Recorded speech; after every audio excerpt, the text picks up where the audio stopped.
মুহতারাম হাজিরিন, কেমন আছেন? ভালো রাখার মালিক কে?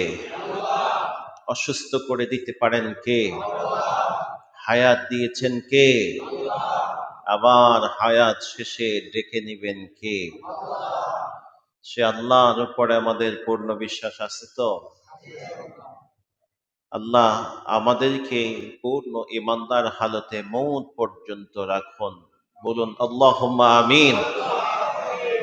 কারণ দুনিয়ার সব নেয়ামতের মধ্যে উত্তম নেয়ামত হচ্ছে ঈমান। যার ঈমান আছে সে বড় ভাগ্যবান। আর যে বেঈমান, তার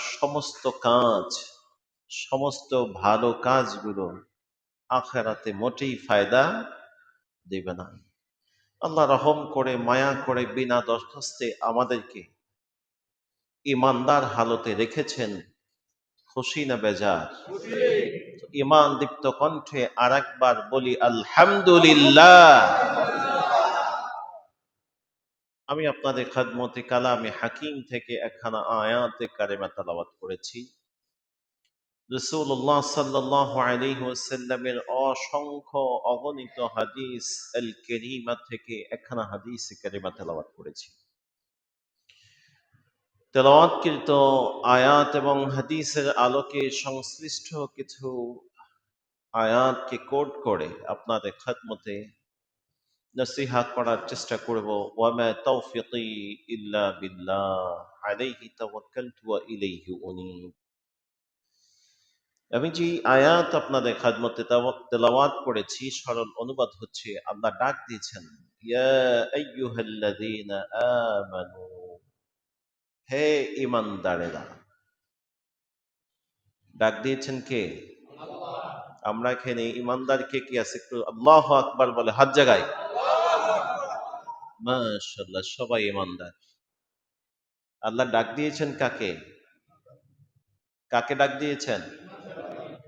বোঝা গেল স্পেশাল যখন কোন নির্দেশ এবং নেয়ামতের কথা কোরআনে আল্লাহ বলছেন, আল্লাহ তখনই আমানু বলে ডাক দিয়েছেন। কি ডাক দিয়েছেন?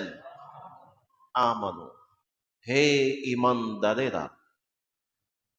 তো স্পেশাল ডাক কাদেরকে দেওয়া হয়? কাদেরকে দেওয়া হয়? স্পেশাল মানুষদেরকে স্পেশাল ডাক দেওয়া হয়। স্পেশাল মেহমানদেরকে স্পেশাল ডাক দেওয়া হয়। তো আল্লাহ রাব্বুল আলামিনের মখলুকদের মধ্যে স্পেশাল মখলুক হলো মানুষ। স্পেশাল মানুষদের মধ্যে আবার স্পেশাল মানুষ হলেন তারা যারা ঈমানদার। বিষয়টা বুঝাতে পেরেছি? গোটা মখলুকের মধ্যে স্পেশাল মখলুক হলো মানুষ। মানুষদের মধ্যে স্পেশাল মেহমান হচ্ছে ঈমানদার। আল্লাহ ঈমানদারদেরকে বড় ভালোবাসেন, পছন্দ করেন, মহব্বত করেন। সে কারণে আল্লাহ তাআলা কোরআনের বিভিন্ন জায়গায় ডাক দিয়েছেন, ইয়া আইয়ুহাল্লাযীনা আমানু, ওহে ঈমানদারেরা। ঈমানদাররা কেন স্পেশাল?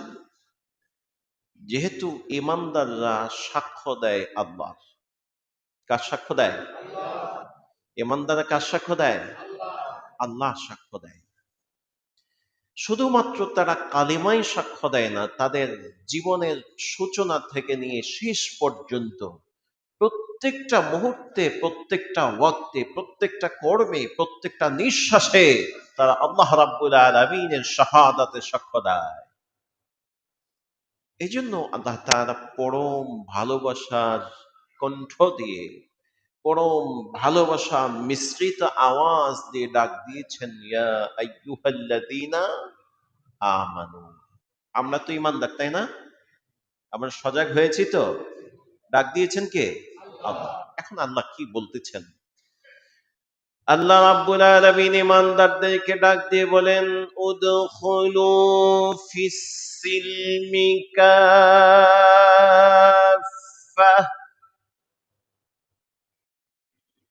একেবারে 100 ইসলামের মধ্যে প্রবেশ করো, 100 আমার কাছে আত্মসমর্পণ করো, পরিপূর্ণভাবে আমার গোলামি করা শুরু করো। এরপরে একটি সতর্কবাণী দিয়েছেন, ওয়ালা তাত্তাবিউ খুতুওয়াতিশ শাইতান, কখনো না তাত্তাবিউ অনুসরণ করবে না, ওয়ালা তাত্তাবিউ কখনো অনুসরণ করবে না, খুতুওয়াতিশ শাইতান শয়তানের পদঙ্ক বা শয়তানের অনুসরণ কখনো করবে না। তো ইমানদারদেরকে ডাক দিয়ে আল্লাহ প্রথম বললেন, তোমরা 100 আত্মসমর্পণ করো কার কাছে? আর কখনো শয়তানের পদাঙ্ক অনুসরণ করবে না, শয়তানের বিধান মানবে না, শয়তানের রচনা মানবে না। মানবে কারটা? আল্লাহটা। এই ছিল সরল অনুবাদ। তো আমরা কি জীবনের প্রত্যেকটা পরদে, প্রত্যেকটা মুহূর্তে, প্রত্যেকটা কর্মে, প্রত্যেকটা নিঃশ্বাসে আল্লাহ তাআলার হুকুম মানতে পেরেছি? যদি পারি তবে ইমানদার, আর যদি না পারি তবে বেঈমান। এই আয়াতে কারিমা নাজিল হয়েছে একটি ঐতিহাসিক পটভূমিতে। একজন বেদিন, বিধর্মী, এই মাত্র ঈমান এনেছেন রাসূলের হাতে হাত দিয়ে।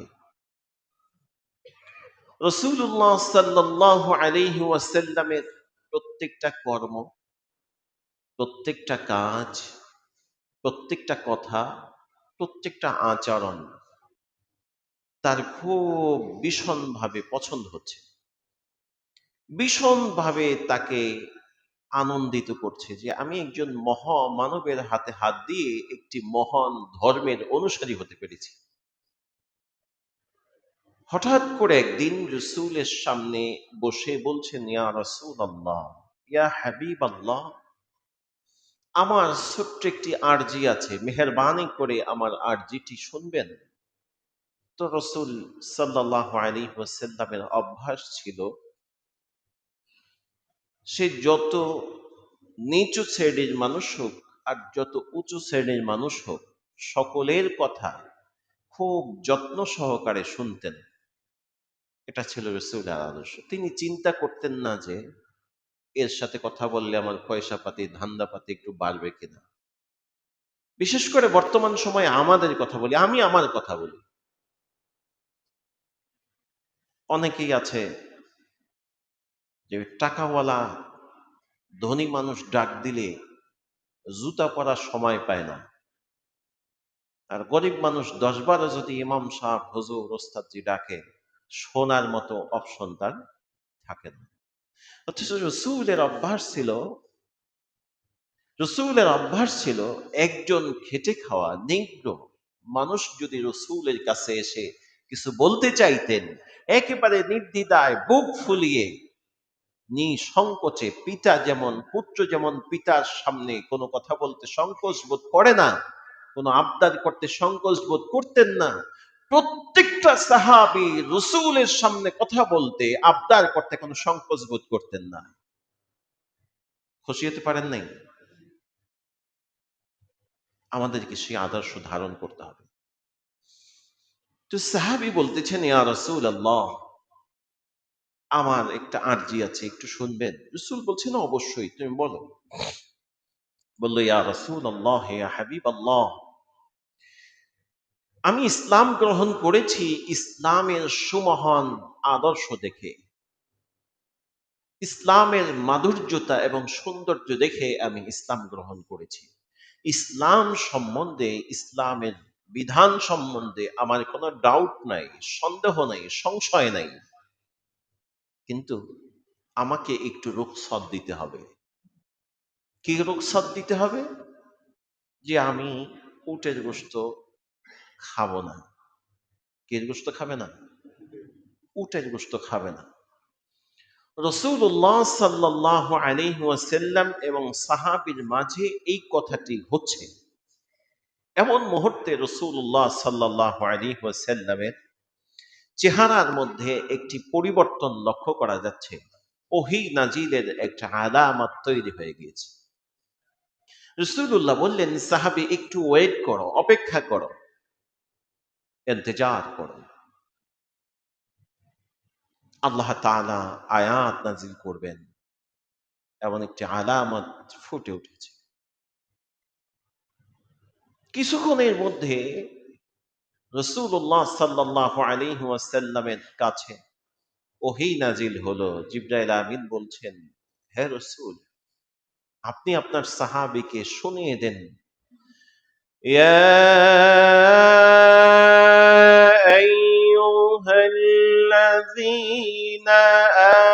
আমানু উদখুলু ফিস-সিলমি কাফা।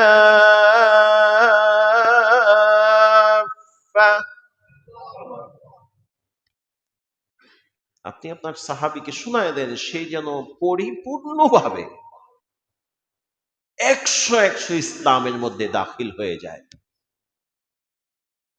আল্লাহ রাসূল সাল্লাল্লাহু আলাইহি ওয়াসাল্লাম বলেন, সাহাবী, তুমি যেই বিষয়ে রুখসত চেয়েছো, আল্লাহ সেই রুখসত ক্যান্সেল করে দিয়েছেন।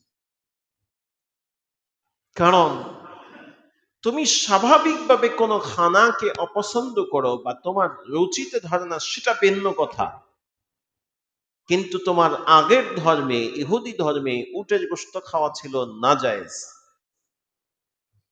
তুমি সেই কারণে ইসলাম গ্রহণ করেও উটের গোশত পান খাবে না, এটা চলবে না। তুমি যদি ঈমানদার হতে চাও, এই মুহূর্তে উটের গোশত তোমাকে ভক্ষণ করতে হবে। সুবহানাল্লাহ বলেন। বিষয়টি খুব সিম্পল, একেবারেই ক্ষুদ্র একটি বিষয়। সরাসরি এই ক্ষুদ্র বিষয়েও আয়াত নাজিল করেছেন যিনি, তিনি কে? আর একটা আওয়াজ করে বলেন, তিনি কে? আমার তো ধারণা হচ্ছে আয়াত নাজিলের ধারা যদি এখনো বলবৎ থাকতো, আমাদের মতো মুসলমানদের বিরুদ্ধে দৈনিক আল্লাহ আয়াত নাজিল করে। মুসলমানদের মধ্যে অনেক মুসলমান আছে পাক্কা নামাজি, ধর্মের প্রতি দুর্বলতাও তার আছে, কিন্তু জিহাদের কথা শুনলে তার জ্বলে। আছে না নাই?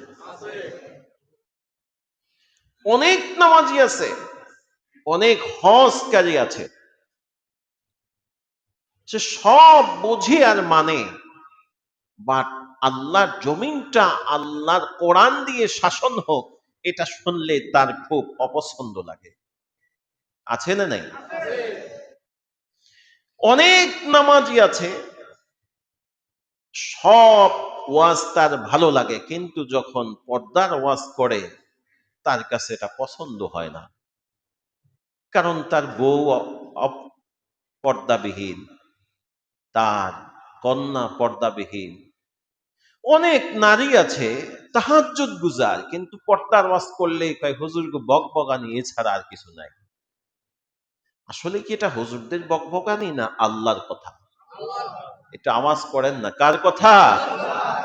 আল্লাহ। এই আয়াত আপনাকে আর আমাকে শিক্ষা দেয়, আপনি মানতে পারেন চাই না পারেন, কিন্তু অপছন্দ করলে আপনি ঈমান থেকে খারিজ হয়ে যাবেন, কোনো সন্দেহ নেই। মানতে পারলে তো আপনি পূর্ণ ঈমানদার, আর মানতে না পারলে আপনি ফাসিক ঈমানদার। অপছন্দ করলে আপনি সরাসরি বেঈমান, যদিও মুসলমানের সমাজে আপনার বসবাস। একেবারে ফতোয়া স্পষ্ট, ক্লিয়ার। কোরআনের কোন আয়াতের প্রতি যদি বিন্দু মাত্র তার সন্দেহ থাকে, অপছন্দ থাকে, তবে সে মুসলমানের ঘরে জন্ম হয়েও, মুসলমানের সমাজে চলেও, মুসলমানের জবেহ খেয়েও, মুসলমানদের সাথে মাঝে মাঝে সালাত আদায় করেও সে বেঈমান। এখন একটু মাথা খাটান, আমাদের সমাজে মুসলমান রূপী বেঈমান কম না বেশি? অনেক বেশি, শুধু বেশি না, অনেক বেশি। কেউ বুঝে আর কেউ না বুঝে। বুঝে করলেও বেঈমান হবে, না বুঝে করলেও বেঈমান হয়ে যাবে। কোরআন এ বিষয়ে কারোর সাথে বিন্দুমাত্র কম্প্রোমাইজ করবে,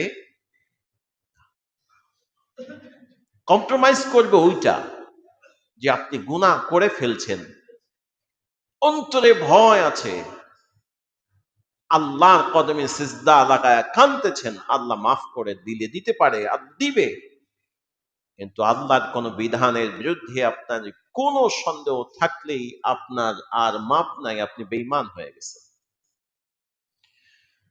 সম্মানিত উপস্থিতি, এই জন্য আল্লাহ রাব্বুল আলামিন চান একটি নির্ভেজাল ঈমান। আল্লাহ রাব্বুল আলামিন চান মানুষেরা যেন পরিপূর্ণভাবে 100 ঈমানদার হয়ে যায়, 100 ঈমানদার। ঈমানের বেলায় আল্লাহর উপরে যেমন ঈমান আনতে হবে, আল্লাহর পয়গম্বরের উপরে এবং তার সুন্নতের উপরে পূর্ণ ঈমান আনতে হবে। এজন্য রাসূল বলেছেন, লা ইউমিনু আহাদুকুম হাত্তা আকুনা আহাব্বা ইলাইহি মিন ওয়ালিদিহি ওয়া ওয়ালাদিহি ওয়ান নাসি আজমাইন। ততক্ষণ পর্যন্ত তোমরা ঈমানদার হতে পারবে না যতক্ষণ পর্যন্ত আমি মুহাম্মদ সাল্লাল্লাহু আলাইহি ওয়াসাল্লামকে এবং আমার সুন্নাহকে তোমার পিতা, তোমার পরিবার এবং গোটা জাতির চেয়ে বেশি ভালো না বাসতে পারবে, ততক্ষণ পর্যন্ত তোমরা ঈমানদার হতে পারবে। তো ঈমানদার হওয়ার দ্বিতীয় মাপকাঠি হচ্ছে রাসূলুল্লাহকে অনুসরণ, অনুকরণে জীবন চালানো। কাকে? একটু আওয়াজ করেন না, কাকে? রাসূলুল্লাহকে একেবারে 100 অনুসরণ আর অনুকরণের মাধ্যমে, মহব্বতের মাধ্যমে, ইত্তেবার মাধ্যমে অনুসরণ করা।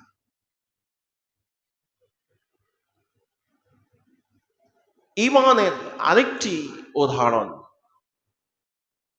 হযরত ওমর ইবনুল খাত্তাব রাদিয়াল্লাহু তাআলা আনহু একবার একটি তাওরাত কিতাবের পাণ্ডুলিপি এনে রাসূলের দরবারে হাজির হয়েছে। বললেন, ইয়া রাসূলুল্লাহ, ইয়া হাবিবাল্লাহ, আমার কাছে তাওরাতের একটি পাণ্ডুলিপি আছে, মেহেরবানি করে তাওরাতের এই পাণ্ডুলিপিটা আপনি গ্রহণ করুন। রাসূলুল্লাহ সাল্লাল্লাহু আলাইহি ওয়াসাল্লাম হযরতে ওমর ইবনুল খাত্তাব রাদিয়াল্লাহু তাআলা আনহুর দিকে চোখ রাঙিয়ে তাকালেন। হযরতে ওমরের দেহের মধ্যে কম্পন সৃষ্টি হয়ে গিয়েছে। হযরতে ওমর নিচু আওয়াজে বললেন, ইয়া রাসূলুল্লাহ, ইয়া হাবিবাল্লাহ, আমি তো কোনো অন্যায় করি নাই, বরং তাওরাতের একটি পাণ্ডুলিপি এনে আপনার সামনে দিয়েছি। আপনার পছন্দ হলে আপনি গ্রহণ করতেও পারেন, নাও করতে পারেন। রাসূলুল্লাহ বলছেন, ওমরের শোনো, তাওরাত যেই নবীর উপরে নাজিল হয়েছে, ওই নবী যদি আজকে বেঁচে থাকতো, তার নবুয়ত ক্যান্সেল হয়ে যেত, তার কিতাব ক্যান্সেল হয়ে যেত। ওই নবীও আমার বিধানের উপরে, কোরআনের বিধানের উপরে এবং আমার হাতে বায়াত হওয়া তার জন্য ওয়াজিব হয়ে যেত। সুবহানাল্লাহ বলেন। আমর, তুমি কি বলতে চাও কোরআনের চেয়ে উত্তম কোন কিতাব আল্লাহ তাআলা নাজিল করেছে? আমর, তুমি কি বলতে চাও মুহাম্মদ সাল্লাল্লাহু আলাইহি ওয়াসাল্লামের আগমনের পরে কোন নবীর নবুয়ত বলবৎ থাকবে? হযরত ওমর বললেন, ইয়া রাসূলুল্লাহ, ওস্তাকে মাফ করবেন, আমি এটা বুঝতে পারিনি। এই ঘটনা থেকে শিক্ষা হচ্ছে, ইসলাম আসার পরে, কোরআন নাজিল হওয়ার পরে, শেষ নবী আসার পরে কেউ যদি মনে করে কোরআনের চেয়ে ভালো বিধান অন্য কোথাও আছে, সে বেঈমান হয়ে যাবে। মুহাম্মদ সাল্লাল্লাহু আলাইহি ওয়াসাল্লাম আসার পরে কেউ যদি মনে করে মুহাম্মদ সাল্লাল্লাহু আলাইহি ওয়াসাল্লামের চেয়ে উত্তম কোন মহাপুরুষ, উত্তম কোন নবী আসছিল বা আসবে, এটা ধারণা পোষণ করে, সে আর ঈমানদার থাকে। তার মানে কোরআনই হচ্ছে একমাত্র সংবিধান, কোরআনের পরে আর কোন সংবিধান হতে পারে। যেহেতু রব্বুল আলামিন বলছেন, اليوم أكملت لكم دينكم وأتممت عليكم نعمتي ورضيت لكم الإسلام دينا। আল্লাহ বলছেন, আজ আমি ইসলামকে পরিপূর্ণ করে দিলাম, আর তোমার আল-ইয়াউমা আকমালতু লাকুম দীনাকুম, তোমাদের দ্বীনকে পরিপূর্ণ করে দিলাম। ওয়া রাদিতু লাকুমুল ইসলামা দীনা, আর আমি খুশি হয়ে, রাজি হয়ে আমার পছন্দের একটা ধর্ম তোমাদের দিলাম। সেটার নাম কি? আরো জোরে বলেন, আরো জোরে বলেন। ইসলাম তো আপনাকে পুরাপুরি একটা সংবিধান দিয়েছেন, আপনার জীবনের সূচনা থেকে মৌত পর্যন্ত প্রত্যেকটা কাজের মাপকাঠি দিয়েছেন। অথচ আপনাকে দেখলে আপনি মুসলমান না অন্য ধর্মের, এইটাই বোঝা মুশকিল হয়ে যায়। আছে না নাই? পোশাকে, সিরাতে, সূরাতে ইসলামের ধার ধারে না। নাম হলো ইসলাম আলী। নাম কি? ইসলাম আলী। আছে না? নাম কি? কয় দিন ইসলাম। দাড়ি নাই। নাম কি? দিন ইসলাম। মাথায় টুপি নেই। নাম কি? দিন ইসলাম। বিড়ি একটা টানতে টানতে হাঁটতেছে। নাম কি? দিন ইসলাম। সে মদের বোতল লইয়ে দৌড়িতেছে। দিন ইসলাম নাম রাখলেই ইসলামের অনুসারী হওয়া যায়? কথা বলেন না। ইসলামের অনুসারী হতে হলে আপনার আপাদমস্তক, আপনার চেহারার দিক তাকালেই মনে হবে এটা অন্য কোন ধর্মের না, এটা ইসলামের অনুসারী। বুঝাইতে পেরেছি আপনাদের? এখন বলেন, দিন ইসলাম নাম রাখলেই কি সে মুসলমান? কথা বলে না কেন? মুসলমান হতে হলে তাকে মুসলমানের যে আদর্শ আছে এটাই ধারণ করতে হবে। দিন ইসলামের পোলা সেই গরমের দিন আসছে, হাফ প্যান্ট পরে হাঁটে। কি পরে হাঁটে? তার কোনো চিন্তাই নাই, কয়েক ছাইড়া দিছি আল্লাহর নামে, যা করে আল্লাহ। আরে মিয়া, আপনাকে তো 100 ইসলামের মধ্যে ঢোকার জন্য যিনি বলেছেন তিনি কে? আরো জোরে বলেন, তিনি কে? আপনি কুকুর আর শ্রীগাল না, আপনি বনের হরিণ আর বাঘ না, আপনি হাতি আর সিংহ না, যে জন্ম দিয়েই ছেড়ে দিলেন দায়িত্ব শেষ। আপনি ইনসান, জন্ম দেওয়ার পরে আপনার দায়িত্ব বেড়ে গেল। এটাকে মুসলমান বানানোর দায়িত্ব আপনার। এটাকে মুসলমান বানানোর দায়িত্ব কার? আপনার। এখন চিন্তা করেন, আপনি কি আপনার সন্তানটাকে উদখুলু ফিস সিলমি কাফা, পরিপূর্ণ ইসলামের মধ্যে দাখিল করতে পারছেন কিনা? কি অনুভূতি আপনার?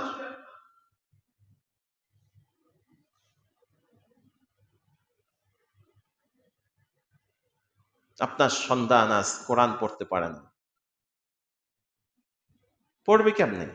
মক্তবগুলো সব বন্ধ হয়েছে। কিন্ডার গার্ডেনে যাওয়া শুরু করে সকাল 6:30 থেকে, 7:30টায় ক্লাস, 6:30 থেকে কোচিং। পাঠাইলেন তো ভালো, কিন্তু কোরআন যে শিখলো না, কি জবাব আল্লাহর কাছে দিবেন আর দিব? প্রিয় ভাই সব, রসুল্লাহকে শুধু মহব্বত করলে হবে না, বরং রসুলের আদর্শ দিয়ে জীবন চালাতে হবে।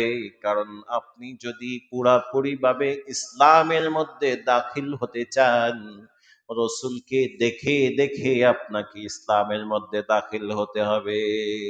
সাহাবায়ে কেরামদেরকে দেখে দেখে ইসলামের মধ্যে দাখিল হতে হবে। কারণ রাসূলুল্লাহ হলেন উসওয়াতুন হাসানা, উত্তম আদর্শের রোল মডেল মুহাম্মদ সাল্লাল্লাহু আলাইহি ওয়াসাল্লাম। রাসূলুল্লাহ ফজরের নামাজ সূর্য ওঠার পরে পড়ছে, কথা কন, পরে পড়ছে। মুসলমানের মধ্যে কিছু মুসলমান আছে 4 ওয়াক্ত নামাজ জামাতে পড়ে, আর 1 ওয়াক্ত নিয়মিত যখন ওঠে তখন পড়ে।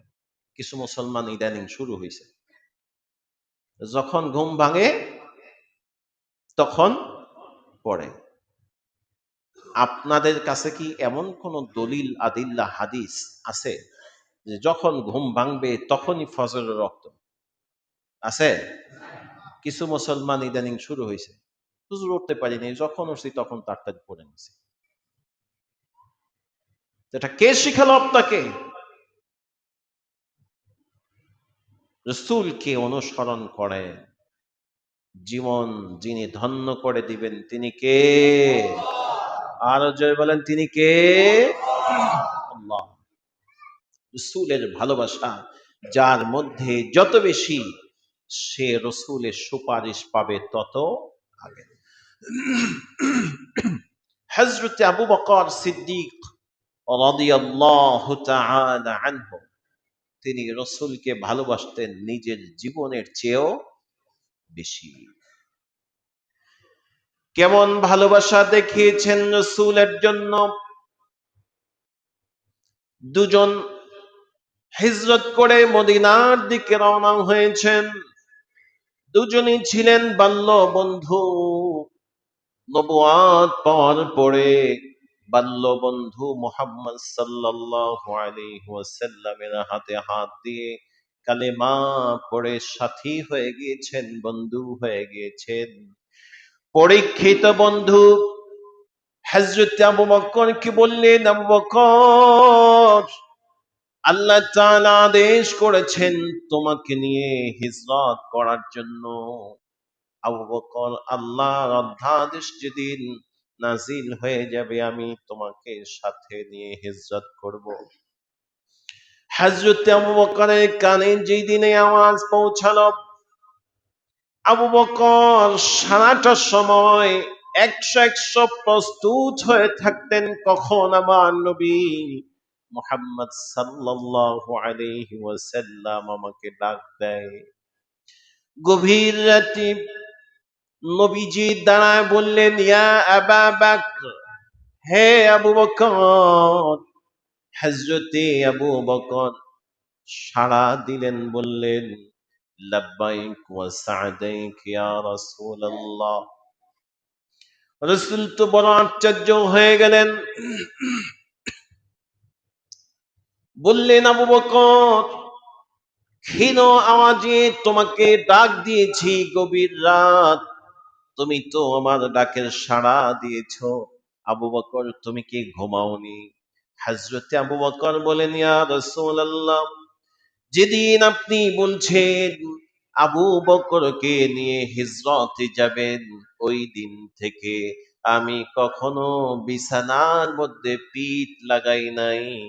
আমি ধারণা করেছি আমি যদি বিছানার মধ্যে পিঠ লাগায়া ঘুমায় যাই, আর নবীজি ডাক দিলে যদি আমার ডাকে সাড়া দিতে দেরি হয়, ওদিকে যদি কাফেররা রাসূলকে আক্রমণ করে বসে, কোন লজ্জায় আমি আল্লাহর সামনে মুখ দেখাবো।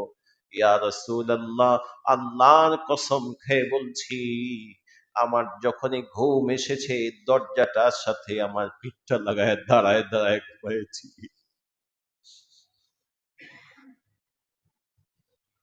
ও নবীর উম্মত, আবু বকর এই নজরানা দেখিয়েছেন, আর সেই নবীর উম্মতের সামনে নবীর কত সুন্নত জলাঞ্জলি যায়, নবীর নামে কত কুচ্ছা রটনা করা হয়, মুসলমান নবীর উম্মতের কলিজার মধ্যে আগুন জ্বলে না। দুই বন্ধু রওনা হয়েছে, অনেক দূর যাওয়ার পরে হযরতে আবু বকর পেরেশান হয়ে গেছে।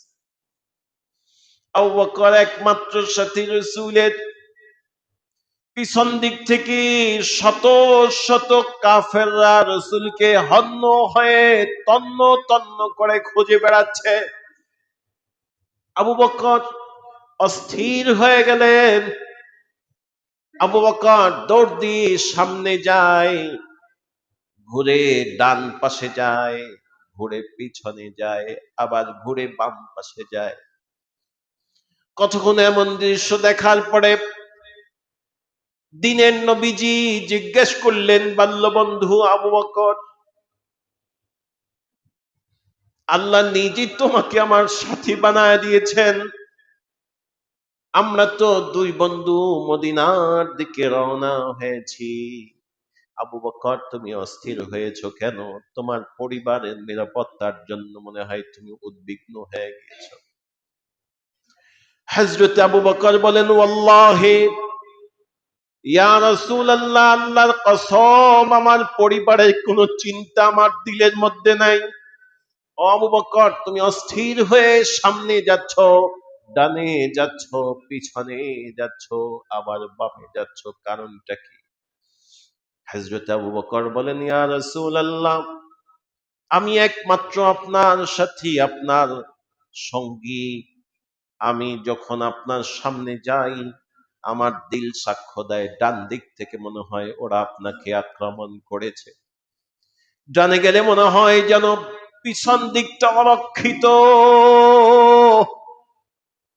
পিছনে গেলে মনে হয় আপনার বাম পাশটা অরক্ষিত হয়ে গেছে, কাফেরদের তীর মনে হয় এই আপনার শরীরে লেগেছে। এই চিন্তায় আমি আপনার নিরাপত্তার জন্য আপনার চতুর্দিকে ঘুরে ঘুরে পাহারা দিচ্ছি ইয়া রাসূলুল্লাহ। কাফেরদের তীর যদি ছুটে আসে, ওই তীরটা আবু বকরের কলিজায় ধারণ করার জন্য আমি এক পাশ থেকে আর এক পাশ দৌড়ে দৌড়ে আপনার ঢাল হয়ে যায় ইয়া রাসূলুল্লাহ। আবু বকরের দেহের মধ্যে জীবন থাকা অবস্থায় যদি রাসূলুল্লাহ সাল্লাল্লাহু আলাইহি ওয়াসাল্লামের শরীর মোবারকে একটা তীরের আঘাত লাগে, ওই আবু বকর আল্লাহর সামনে দাঁড়ায়া কি জবাব দিবে এই প্রেসারিতে? আর রসুলের মহব্বতে চতুর্দিক ঘুরে ঘুরে ডাল হয়ে দাঁড়ায়। আল্লাহু আকবার। এর নাম হলো রসুলের অনুসরণ। এর নাম কি? অনুসরণ, মহব্বত। কাহাকে বলে? আমাদের সামনে তো রাসূলুল্লাহ সাল্লাল্লাহু আলাইহি ওয়াসাল্লামকে নিয়ে একজন গালি দিলেও আমাদের কোনো দরদ লাগে না, মায়া লাগে না। অথচ রাসূল বলছেন, আমার শান এবং মান ইজ্জত রক্ষার জন্য যদি কেউ জীবন দেয়, সে আল্লাহর দরবারে শাহাদাতের সর্বোচ্চ মর্যাদা লাভ করবে। তার জন্য মুহাম্মাদের সুপারিশ ওয়াজিব হয়ে যায়। তাই মুসলমান যদি পূর্ণ ঈমানদার হতে চায়, আল্লাহর পরেই সবচেয়ে বেশি দরদ আর মায়া, সবচেয়ে বেশি মহব্বত থাকতে হবে মুহাম্মদ সাল্লাল্লাহু আলাইহি ওয়াসাল্লামের জন্য। এমন ঈমান দীপ্ত হতে হবে যে মুহাম্মাদের একটা উম্মত বেঁচে থাকা অবস্থায় মুহাম্মদ সাল্লাল্লাহু আলাইহি ওয়াসাল্লামের বিরুদ্ধে কলম চালাবে আর জবান চালাবে, এমন মানুষ বাংলার বুকে থাকতে দেওয়া যাবে না। এমন ইমানদার ঘরে ঘরে জনে জনে পয়দা হতে হবে। যদি পয়দা হতে পারে তবে সেই হবে পূর্ণ ইসলামের মধ্যে দাখিলকারী একজন মুসলমান। ভাই সব দিন দিন কলম চলছে মুহাম্মদ সাল্লাল্লাহু আলাইহি ওয়াসাল্লামের চরিত্রের বিরুদ্ধে। দুর্নাম কে কত রচনা করতে পারে। এজন্য আমাদেরকে বজ্র কঠিন হতে হবে যে আমরা আর সব সহ্য করতে পারি। আবু বকর জীবিত থাকা অবস্থায় মুহাম্মদ সাল্লাল্লাহু আলাইহি ওয়াসাল্লামের রক্ষার জন্য যেমন ঢাল হয়েছেন, তালহা ইবনে উবাইদিল্লাহ ৭০টা তীর খেয়ে খেয়ে যেমন রাসূলুল্লাহ সাল্লাল্লাহু আলাইহি ওয়াসাল্লামের ঢাল হয়েছেন, যুগে যুগে সাহাবায়ে কেরাম রিদওয়ানুল্লাহি আলাইহিম রাসূলের রক্ষার জন্য যেমন ঢাল হয়ে দাঁড়িয়েছেন, অসংখ্য সাহাবী রাসূলের হেফাজতের ঢাল হয়ে শাহাদাত বরণ করেছেন। আজও আমরা উম্মতে মুহাম্মাদি জানিয়ে দিতে চাই, আমরা বেঁচে থাকতে বাংলার কোন প্রান্তে